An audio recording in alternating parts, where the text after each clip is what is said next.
Buen día, mi nombre es Daniela Jara y yo voy a presentar lo que es la anatomía del aparato reproductor tanto como femenino como masculino y las hormonas que lo conforman.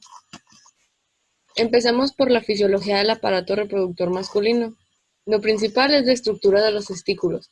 Las gónadas masculinas son los testículos que tienen dos funciones, la espermatogénesis y la secreción de la testosterona. Normalmente, los testículos ocupan el escroto que se encuentra en el exterior de la cavidad corporal y que se mantiene a una temperatura de entre 35 y 36 grados centígrados o entre 1 y 2 grados centígrados por debajo de la temperatura corporal. Esta temperatura es esencial para la espermatogénesis normal y se mantiene gracias a una disposición en contracorriente de las arterias y las venas testiculares que facilitan el intercambio de calor. El 80% de la masa del testículo adulto está formado por los túbulos seminíferos, que son estos que están aquí mostrados, ya que ellos producen los espermatozoides. Son asas convolutas de entre 120 y 300 milímetros de diámetro que se disponen en lóbulos y se rodean de tejido conectivo. El recubrimiento epitelial de los túbulos seminíferos está constituido por tres tipos de células: las espermatogonias, que son las células madre; las espermatocitos, que son células a mitad de proceso de convertirse en espermatozoides; y las células de Sertoli, que dan apoyo a los espermatozoides en desarrollo. Ahora vamos a hablar de la espermatogénesis. La espermatogénesis se produce de manera continuada a lo largo de la vida reproductiva del hombre o macho, desde la pubertad hasta la senectud. Tiene lugar a lo largo de los túbulos seminíferos, que son los que acabamos de ver en la diapositiva pasada, y el proceso puede dividirse en tres fases, que son la meiosis, meiosis 2 y la diferenciación.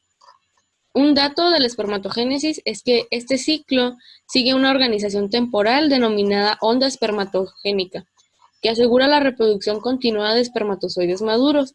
Cada día inician el proceso 2 millones de espermatogonias y dado que cada una da lugar a 64 espermatozoides, diariamente se producen 128 millones de espermatozoides.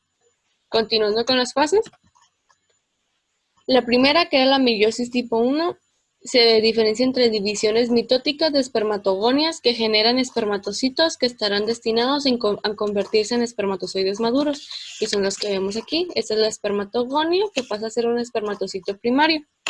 Después sigue la meiosis 2, que se diferencia por divisiones meióticas de los espermatocitos que reducen el número de cromosomas y producen espermatidas haploides.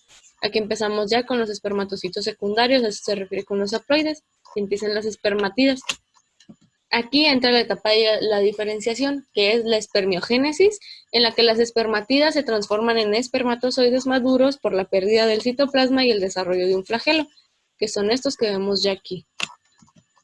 Esto da igual a un ciclo de 64 días aproximadamente. Esto es un ciclo completo de espermatogénesis. El almacenamiento de los espermatozoides empieza cuando abandonan los testículos a través de unos conductos que los conducen hacia el epidídimo. Aquí es donde se van a almacenar. Esta es la localización primaria para la maduración y almacenamiento de los espermatozoides. En el epidídimo permanecen viables durante varios meses. Ahora vamos a hablar sobre la eyaculación. Aquí tenemos una tabla que habla sobre los bovinos, caballos y perros. El tipo de eyaculación que tienen, la duración, sitio de depósito en la hembra y la cantidad que eyaculan. Podemos ver las diferencias que hay en cada uno. El bovino tiene una eyaculación monofásica, una duración de 1 segundo y su sitio de depósito es contra el cuello uterino de la hembra. La cantidad es de 5 a 15 mililitros. Ahora, en el caballo, la eyaculación es trifásica, tiene una duración de 30 a 60 segundos y se deposita en la zona intrauterina de la hembra. Puede variar la cantidad de entre 40 y 120 mililitros. Ahora, en el perro, la eyaculación es trifásica y tiene una duración de 22 minutos. Su sitio de depósito es la zona intrauterina también de la hembra y la cantidad puede variar de entre 3 a 30 mililitros. Durante la excitación sexual, las contracciones del músculo liso que rodean los conductos hacen avanzar a los espermatozoides a través del epidídimo, que era donde estaban ahí almacenados. En el momento de la eyaculación, los espermatozoides son expulsados hacia los vasos deferentes, que son estos que tenemos acá, el conducto deferente por donde pasa. pasados a los vasos deferentes y después en el interior de la uretra. La ampolla de los vasos deferentes representa un lugar adicional de almacenamiento para los espermatozoides y segrega un líquido rico en citrato y fructosa que nutre a los espermatozoides eyaculados para que logren llegar al destino. Las vesículas seminales segregan un líquido rico en fructosa, citrato, prostaglandinas y fibrinógeno. A medida que los vasos deferentes vacían su contenido de espermatozoides en el conducto eyaculatorio, cada vesícula seminal contribuye con sus secreciones, que también son nutritivas para los espermatozoides del eyaculado. La próstata también añade su propia secreción al eyaculado. Es una solución acuosa, lechosa, rica en citrato, calcio y enzimas. La secreción prostática es ligeramente alcalina, lo que incrementa la motilidad de los espermatozoides y ayuda a la fertilización al neutralizar las secreciones ácidas procedentes de los vasos deferentes y la vagina. En conjunto, las secreciones combinadas de las glándulas sexuales accesorias masculinas constituyen al 90% del volumen del semen. Ya nada más los espermatozoides constituyen al 10% restante, por lo que generalmente todo son las cosas que nutren a ese 10% de espermatozoides que necesitan llegar a su destino. Ahora vamos a hablar sobre la síntesis y secreción de la testosterona. La testosterona es la principal hormona androgénica y es sintetizada y segregada por las células de Leydig de los testículos de las que hablamos en las primeras diapositivas. Los testículos tienen dos características. Carecen de las enzimas 21-B-hidroxilasa y 11-B-hidroxilasa y por ello no pueden sintetizar glucocorticoides o mineralocorticoides. Los testículos tienen una enzima adicional también, que es la 17-B-hidroxiesteroide deshidrogenasa, que convierte la androstendiona a testosterona. El 90% de la testosterona circulante está unida a proteínas del plasma, como la globulina transportadora de los esteroides sexuales y la albumina. Dado que solo la testosterona libre, la que no está unida, es biológicamente activa, la globulina transportadora de los esteroides sexuales actúa esencialmente como un reservorio de la hormona circulante. La síntesis de la globulina transportadora de los esteroides sexuales está estimulada por los estrógenos e inhibida por los andrógenos.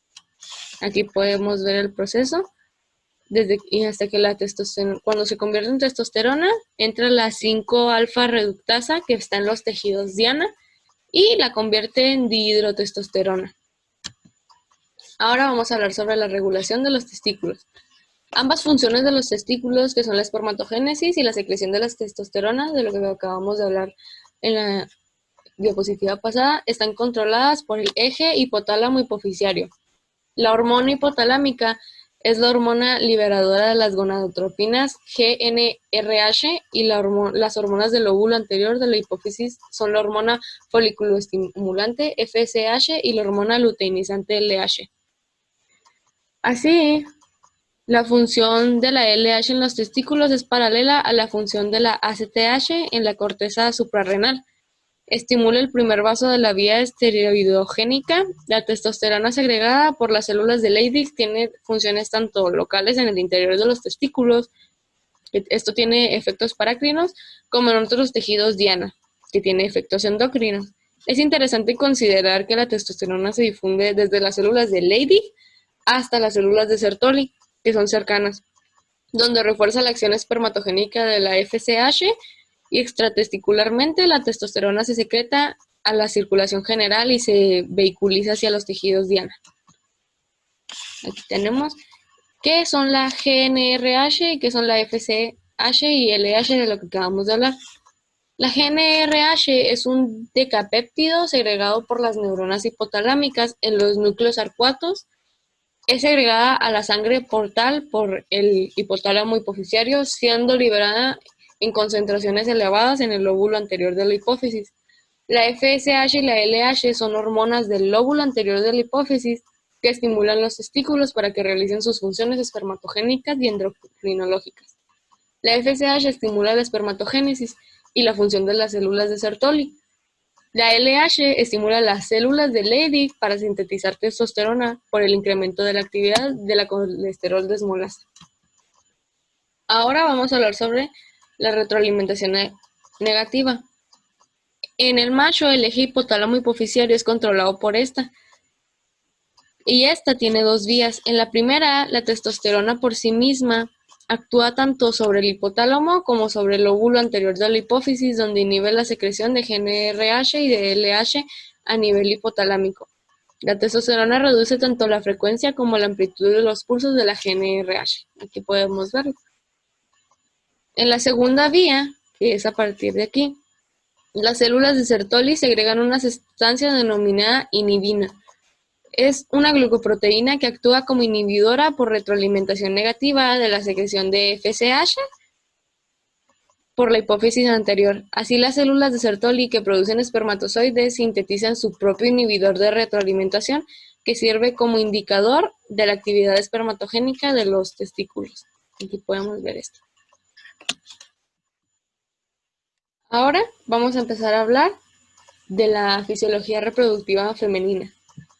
Las gónadas femeninas son los ovarios que, junto con el útero y las trompas de falopio, constituyen el tracto reproductor femenino. Los ovarios tienen dos funciones, la oogénesis y la secreción de hormonas esteroideas sexuales femeninas, la progesterona y los estrógenos. Cada ovario adulto está fijado al útero mediante ligamentos y a lo largo de estos se encuentran las arterias, las venas, los vasos linfáticos y los nervios. Aquí hay tres zonas. La corteza es la zona mayor y más externa. Está tapizada por el epitelio germinal y contiene todos los ocitos, cada uno de los cuales está incluido en un folículo. Los folículos ováricos también son responsables de la síntesis de las hormonas esteroideas. La corteza ovárica es la parte de afuera. La médula es la zona intermedia, esta que tenemos aquí, y está formada por una mezcla de tipos celulares. El ilio es la zona más interna a través de la que pasan los vasos sanguíneos y linfáticos. Ahora vamos a hablar sobre las hormonas esteroideas. Las hormonas esteroideas ováricas tienen funciones parácrinas y endócrinas. Localmente, en el interior de los ovarios, las hormonas esteroideas ováricas actúan apoyando el desarrollo de los ovocitos. Sistemáticamente, las hormonas esteroideas ováricas actúan sobre gran variedad de tejidos diana, incluidos el útero, las mamas y el hueso. Recuérdese también que los testículos que sí poseen 17B hidroxiesteroide deshidrogenasa sí que producen testosterona como principal producto hormonal, pero en los ovarios se encuentran todos los pasos de la biosíntesis, incluida la aromatasa, que convierte la testosterona 17B estradiol en el principal estrógeno ovárico. Aquí podemos ver que los progestágenos son la progesterona, 17A hidroxiprogesterona, pregnenolona, y la 17A hidroxipregnenolona. Esta va sobre los ovarios, y sobre estrógenos tenemos el estradiol, el estriol, la estrona, también va sobre los ovarios, pero en el tejido adiposo y la piel. Ahora vamos a hablar sobre la oogénesis. En los ovarios en desarrollo, las células germinales primordiales producen ogonias mediante divisiones mitóticas hasta la semana 20 a 24 de vida intrauterina. El desarrollo de los folículos ováricos se produce en los siguientes estadios. Las hormonas esteroideas ováricos, la progesterona y el 17B estradiol se sintetizan en los folículos ováricos mediante unas funciones combinadas de las células de la granulosa y de las células de la teca. Virtualmente todos los procesos de la biosíntesis son los mismos que los descritos antes para la corteza suprarrenal y los testículos que vimos en diapositivas anteriores. Recuérdese que la corteza suprarrenal reproduce todos los intermediarios hasta el nivel de la androstendiona, pero puesto que carece de la enzima 17B hidroxiesteroide deshidrogenasa, no será capaz de sintetizar la testosterona. Ahora vamos a hablar de la retroalimentación positiva y negativa. En las mujeres o hembras, el eje hipotalámico hipoficiario está controlado tanto por retroalimentación negativa como por la retroalimentación positiva, según sea la fase del ciclo menstrual. En la fase folicular, que es esta que la tenemos primero, la FSH y la LH estimulan la síntesis y la secreción de estradiol por las células foliculares. Una de las acciones del estradiol es la retroalimentación negativa sobre las células de la hipófisis anterior para inhibir la posterior secreción de FSH y LH. Así, la fase folicular está dominada por los efectos de retroalimentación negativa del estradiol. Aquí lo podemos ver. Ahora pasamos a la parte que es la mitad del ciclo. Aquí el patrón cambia. Las concentraciones de estradiol aumentan bruscamente como resultado de la proliferación de las células foliculares y de la estimulación de la síntesis de estradiol que se produce durante la fase folicular.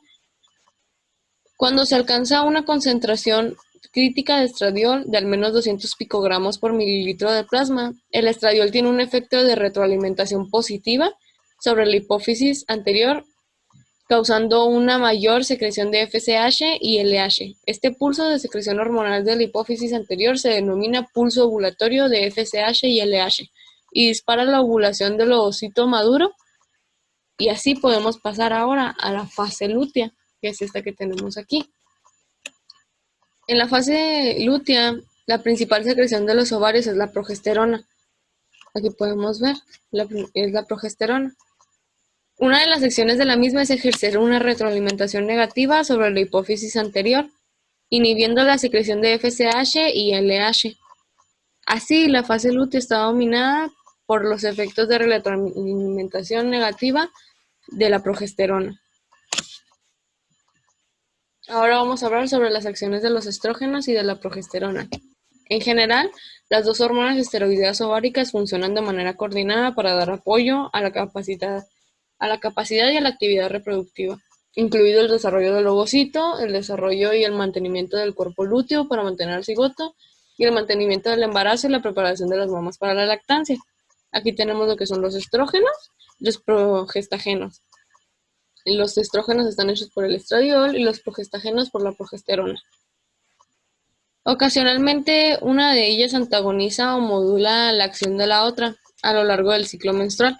La secreción de los estrógenos por el ovario precede a la progesterona, que tenemos aquí, preparando la respuesta de la misma en los tejidos diana. Un ejemplo de esta preparación es la regulación al alta de los receptores de la progesterona por efecto de los estrógenos en diferentes tejidos diana. Sin la presencia de los estrógenos y su acción estimulante, la progesterona tiene muy poquita actividad biológica. Por el contrario, la progesterona regula la baja los receptores estrogénicos en algunos tejidos diana, reduciendo su capacidad de respuesta a los estrógenos. Aquí tenemos unas tablas que nos presentan qué es lo que hace cada uno de ellos. Enumerados tenemos los estrógenos. Lo primero es la maduración y mantenimiento del útero, las trompas de falopio, el cérvix y la vagina. En segundo tenemos que en la pubertad son los responsables del desarrollo de las características sexuales secundarias femeninas. También tenemos que es el requisito para el desarrollo de las mamas, los responsables de la proliferación, el desarrollo de las células de la granulosa ováricas, la regulación del alta de los receptores de estrógenos, progesterona y LH, efectos de retroalimentación negativa y positiva sobre la secreción de FSH y LH, mantenimiento del embarazo, disminución del umbral uterino frente a los estímulos contráctiles, estimulación de la secreción prolactina, bloqueo de la acción de la prolactina sobre la mama, disminución del colesterol LDL y acción antiosteoporosis. Ahora, lo que hace la progesterona es que mantiene la actividad secretora del útero durante la fase lútea, ayuda al desarrollo de las mamas, tiene efectos de retroalimentación negativa sobre la secreción de FSH y LH que ya vimos hace un momento, ayuda al mantenimiento también del embarazo y ayuda a la elevación del umbral uterino frente a los estímulos contráctiles durante el embarazo. Mi nombre es Axel Flores, de la Escuela Veterinaria de Educación Profesional, y voy a presentar de manera resumida pero entendible sobre el ciclo estral y posteriormente sobre la foliculogénesis. Bueno, pues ¿qué es el ciclo estral? El ciclo estral se conoce como los procesos fisiológicos implicando las hormonas reproductivas de la hembra y también implicando métodos endocrinos, ováricos y conductuales que tienen como finalidad la ovulación y posteriormente la gestación. El ciclo estral va a constar de dos fases generales, que va a ser la fase folicular. La fase folicular consta sobre la regresión del cuerpo lúteo del ciclo estral anterior, el crecimiento del folículo, como dice el mismo nombre, para tener como finalidad la ovulación. ¿Okay? Aquí va a predominar lo que viene siendo las hormonas gonadotropinas, así como también el estradiol, que es un estrógeno que libera el ovario. Y va a constar de la fase del proestro y el estro. Y la fase lútea, la fase lútea quiere decir cuando ya sucedió la ovulación y también se refiere a un cuerpo lúteo maduro y funcional. ¿Okay? Y en este va a predominar la hormona progesterona y va a constar de las fases metaestro y diestro. Pero para entender un poco sobre el ciclo estral, hay que tener en cuenta que no todas las especies presentan de la misma manera el ciclo estral. ¿Ok? Existe una clasificación de especies según la presentación del ciclo estral. Tenemos, por ejemplo, las monoéstricas. Las monoéstricas quiere decir que presentan un ciclo estral y luego entran a un anestro. El anestro quiere decir una pausa o un momento donde no sucede la ovulación por cierto periodo de tiempo. ¿Ok? Las monoéstricas suelen presentar un ciclo estral 2 o 3 durante todo el año. Luego tenemos las poliéstricas estacionales, que quizás son las más interesantes, debido a que en esta clasificación predomina la existencia de una hormona llamada melatonina, que es la hormona del sueño o la hormona que va a controlar el ciclo circadiano. ¿Okay? Aquí es importante tener en cuenta que las poliéstricas estacionales van a depender totalmente del fotoperiodo, quiere decir sobre las horas luz durante el día para determinar si van a presentar un ciclo estral o no. Pongamos, por ejemplo, el caso de la yegua. La melatonina es una hormona que se va a liberar o va a haber más presencia de melatonina en el cuerpo cuando hay más horas oscuras durante el día. Y cuando hay más horas de luz durante el día, los niveles de melatonina van a reducirse. Pero en el caso de las poliéstricas estacionales, la melatonina va a tener una importancia muy grande sobre el hipotálamo para regular su liberación de la hormona liberadora de gonadotropinas, además de que este mismo proceso lo hagan los estrógenos. Por ejemplo, en la yegua se conoce que su celo o sus periodos de ciclo estral van a ser en primavera y verano, quiere decir cuando hay más horas luz durante el día. Entonces, en este caso, hay menos cantidad de melatonina en el cuerpo durante primavera y verano, lo que va a producir que el hipotálamo pueda liberar la hormona liberadora de gonadotropinas, debido a que hay niveles bajos de melatonina. Y en el caso de los ovicaprinos es exactamente lo mismo, pero al revés. En los ovicaprinos, los niveles altos de melatonina, quiere decir en otoño e invierno, los niveles altos de melatonina van a permitir que la hormona liberadora de gonadotropinas sea secretada por el hipotálamo, ¿no? Y pues en las poliéstricas estacionales tenemos la yegua, la gata y los ovicaprinos. Y luego en las poliéstricas continuas, que es la última clasificación, quiere decir que van a presentar ciclos estrales durante todo el año sin pausa y por lo general suele darse cada 21 días. Aquí tenemos a la cerda y a la vaca. Bueno, explicando ahora sí más dentro de las fases del ciclo estral de manera resumida, tenemos principalmente el proestro. El proestro es la fase que viene del diestro o del anestro del ciclo estral pasado. ¿Okay? El proestro se va a conocer como la regresión del cuerpo lúteo y para la regresión del cuerpo lúteo se necesitan de las prostaglandinas liberadas por el útero, ¿okay? En caso de que no haya habido una gestación. En el proestro también va a haber liberación de estradiol, que es un estrógeno liberado por el ovario, que va a actuar sobre el hipotálamo para que produzca las gonadotropinas que nos ayuden al crecimiento folicular y que suceda la foliculogénesis. ¿Okay? Las gonadotropinas, o las que van a estar encargadas del crecimiento folicular, van a ser la hormona folículo estimulante, FSH, o la hormona luteinizante, que es la LH. Después del proestro viene el estro. El estro quiere decir el celo, ¿okay? Es la etapa de receptividad sexual. En el estro va a existir un pico de la hormona luteinizante y esto se ha de ver gracias a un máximo crecimiento folicular. ¿Okay? Como veremos más adelante en foliculogénesis, cuando el folículo llega a su estado de crecimiento máximo, va a presentar una cantidad mayor de receptores para la hormona luteinizante. Entonces, cuando exista una liberación excesiva de estradiol para que exista este crecimiento o este pico de LH, va a permitir que el folículo ya maduro pueda recibir toda esta hormona, toda la hormona luteinizante y pueda darse la ovulación. Hay que tener en cuenta que no todas las especies duran el mismo tiempo en celo. ¿Okay? Por ejemplo, digámoslo rápidas, en la vaca dura de 10 a 12 horas, en los ovicaprinos de 12 a 36 horas, en la cerda de 1 a 3 días, en la yegua más o menos 7 a 8 días, en la perra puede ser hasta 7 días, en la gata es más o menos de 1 a 3 días sin monta y se puede extender hasta 7 días con monta.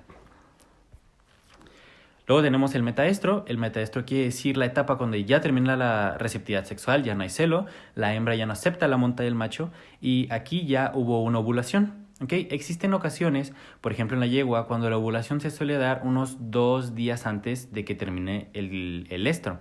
pero por lo general el metaestro quiere decir la presencia de un cuerpo hemorrágico, aquí asociado a la ovulación, mas sin embargo todavía no existe un cuerpo lúteo funcional, ¿okay? Apenas está en formación.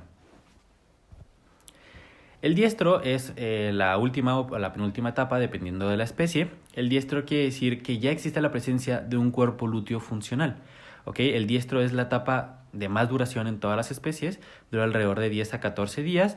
Y aquí, como lo sabemos, el cuerpo lúteo libera la progesterona, y la progesterona es la que ayuda a preparar el endometrio para la gestación, y también es la que ayuda a la mantención del embrión durante sus primeros días de gestación. ¿Okay? Y pues la progesterona también va a causar la inhibición de las gonadotropinas. Y al final tenemos el anestro. El anestro puede ser considerado o no parte del ciclo estral, debido a que el anestro simplemente es la etapa donde no existe una ovulación o no existe un ciclo estral. ¿Qué es la foliculogénesis? Bueno, la foliculogénesis o el desarrollo folicular va a tratar simplemente sobre el crecimiento del folículo desde su forma más pequeña hasta la forma en la que ya está lista para la ovulación.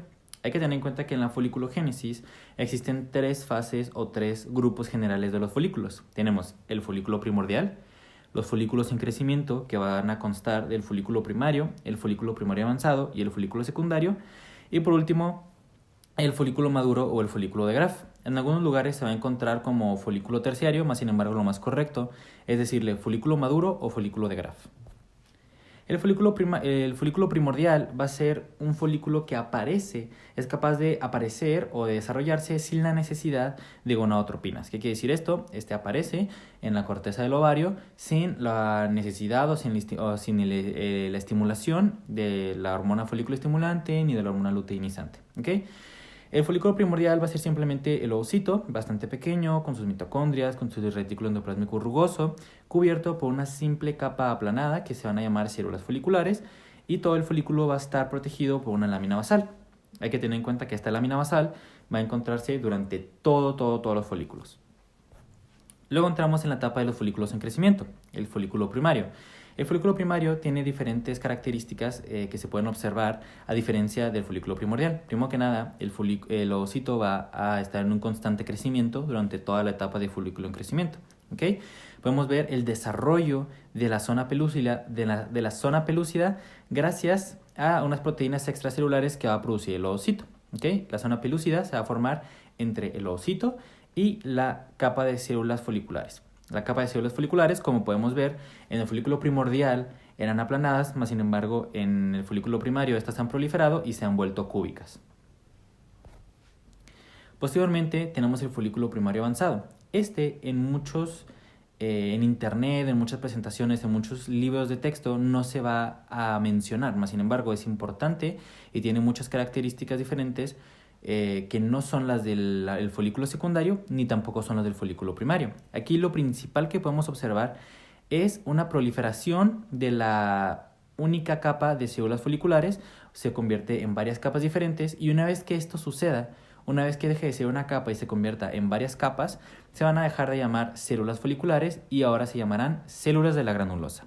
Estas células de la granulosa van a estar unidas entre ellas mediante uniones de hendidura, y la primera capa más cerca de la zona pelúcida va a tener pequeñas prolongaciones que van a entrar hacia el ovocito. Y también vamos a ver la aparición de la teca folicular que veremos en el folículo que sigue, porque se ve más detalladamente en la imagen. El folículo que sigue, que es el último folículo, que es el folículo secundario, va a tener bastantes nuevas características correspondientes a las del folículo primario y el folículo primario avanzado. Principalmente la aparición de un globo o de una estructura con líquido folicular que se llama antro. Este líquido folicular no es nada más que hialuro nano. También vamos a poder observar cuerpos de Cal-Exner, que van a ser unas células que van a estar producidas por las mismas células de la granulosa. Estos cuerpos de Cal-Exner van a contener también hialuro nano, al igual que el antro, pero también van a contener proteoglucanos. ¿Okay? El ovocito va a continuar con su crecimiento, y también podemos observar un poco sobre la teca folicular. La teca folicular va a estar compuesta de 2 capas diferentes, una teca externa y una teca interna. La teca externa va a servir más que nada por protección, ¿okay? Esta va a contener fibras de colágeno, y la teca interna va a estar compuesta de bastantes células, tanto secretoras como receptoras. ¿Secretoras de qué? De andrógenos que son precursores de los estrógenos, y van a ser receptoras también de la hormona luteinizante. Esto es bastante importante porque hay que tener en cuenta que mediante el crecimiento del folículo va a haber aún más receptores de la hormona luteinizante. ¿Okay? Ahora, durante todo el crecimiento del folículo, ¿okay? Durante toda la etapa de folículo en crecimiento, folículo primario avanzado y folículo secundario, el folículo va a ocupar de 3 productos principales para su crecimiento. El principal va a ser la hormona folículo estimulante, de factores de crecimiento y de iones de calcio. Por último, tenemos el folículo maduro o el folículo de Graf. En este folículo maduro o el folículo de Graf podemos ver un crecimiento muy grande del antro, que antes era una simple estructura, un simple globo en el folículo. Bueno, ahora el antro ha ocupado casi todo el folículo, ha formado una semiluna alrededor del ovocito. También podemos ver que el ovocito tiene algunas capas, no necesariamente tienen que ser 2 como se ve en esta imagen, pero tiene algunas capas de células de la granulosa alrededor de ella. Estas células que la rodean al momento de la ovulación van a formar la conocida como la corona radiada. También podemos ver una importancia muy grande en la proliferación de las células de la granulosa, así como también de las células de la teca interna. Es muy importante tener en cuenta que durante el folículo maduro, una vez que el folículo ya se encuentra maduro y listo para la ovulación, va a desarrollar una cantidad muy grande de receptores de la hormona luteinizante. ¿Por qué? Principalmente porque cuando el folículo ya se encuentra maduro y listo para la ovulación, este va a empezar a liberar muchísimos estrógenos o estradiol. Esta cantidad grande de estrógenos van a estimular el hipotálamo para que produzca la hormona liberadora de gonadotropinas, GnRH. Esta va a actuar sobre la adenohipófisis para producir muchas gonadotropinas, ¿okay? Principalmente la hormona luteinizante, para que se produzca el famoso pico de LH, que quiere decir el pico de la hormona luteinizante. Este pico lo que va a producir es que se liberen muchas de estas hormonas que son necesarias para la ovulación y que todas estas... Hola, mi nombre es Jacqueline Guadalupe López Piña y les voy a hablar sobre la gestación y el parto de los animales domésticos. En la gestación, el desarrollo de un nuevo individuo requiere el transporte de los gametos masculinos al tracto genital femenino para así fecundar los gametos o el gamento. Después, ya de que se produjo la fecundación, el embrión suele desarrollarse dentro del oviducto antes de desplazarse al útero, llegando así hasta el estadio de la mórula o del blastocito. Este periodo suele durar de 4 a 5 días, más o menos, y proporciona tiempo para que el útero finalice su respuesta inflamatoria relacionada con la eliminación del esperma. Asimismo, esto permite la secreción por parte de las glándulas endometriales de nutrientes bajo la influencia de la progesterona del cuerpo lúteo. En desarrollo, que son esenciales para el desarrollo embrionario durante la fase de preimplantación. La prolongación de la cavidad del cuerpo lúteo en las hembras de grandes animales domésticos y en las gatas es esencial para el mantenimiento de la gestación. En las hembras de los animales domésticos, como en las vacas, cabras, yeguas, cerdas y ovejas, en las que el útero controla la actividad luteínica, la modificación de la síntesis y la liberación uterina de prostaglandinas es decisiva para el establecimiento de la gestación. El embrión también produce ciertas sustancias que modifican la secreción uterina de las prostaglandinas.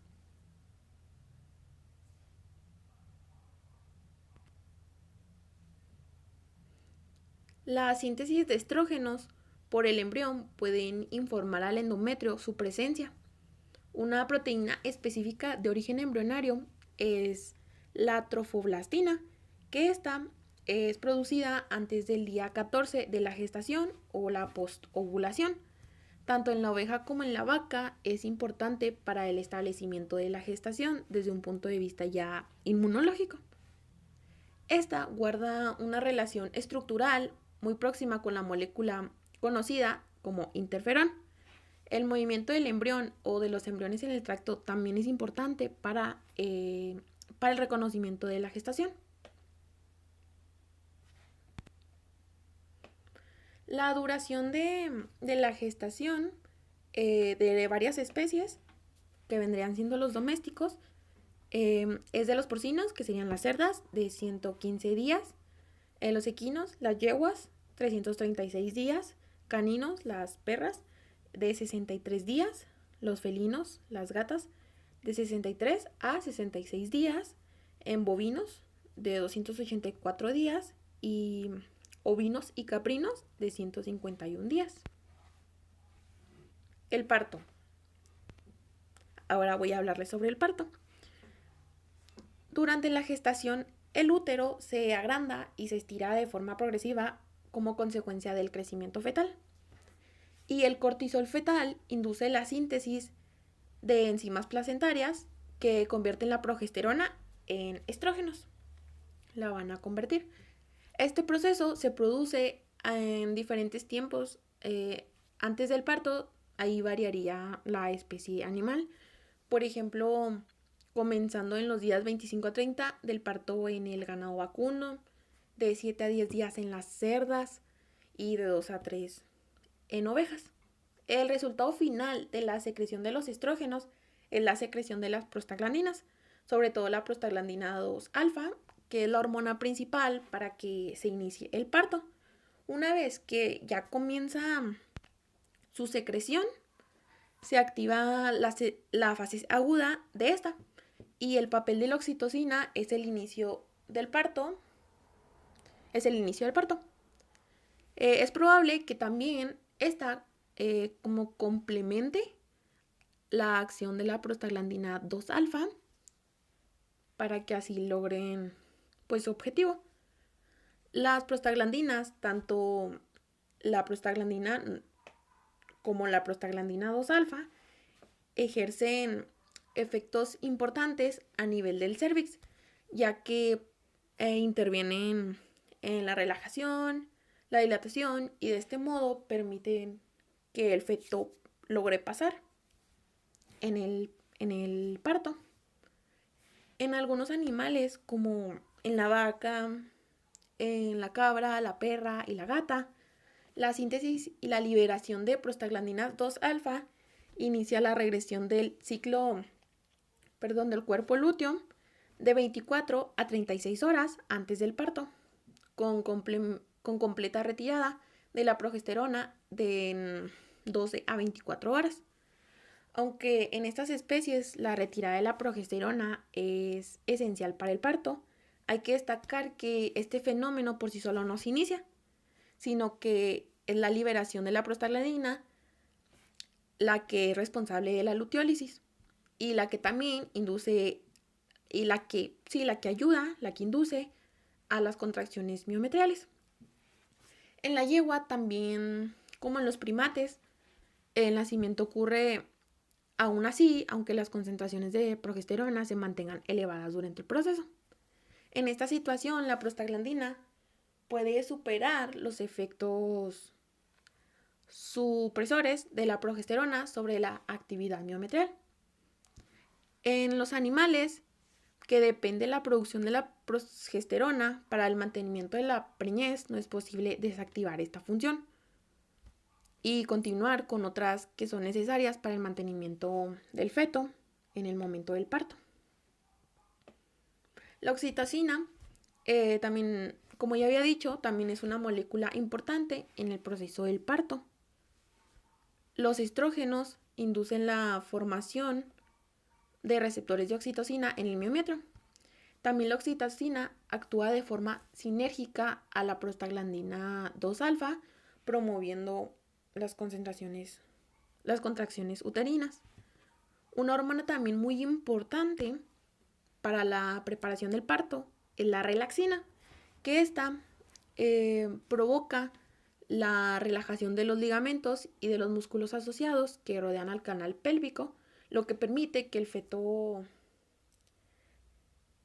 que el canal se logre expander hasta su máxima capacidad de dilatación para que así pueda lograr salir el feto. Y esas vendrían siendo las bibliografías. Fue el libro de Cunningham, de Fisiología Veterinaria, 5ª edición. Gracias.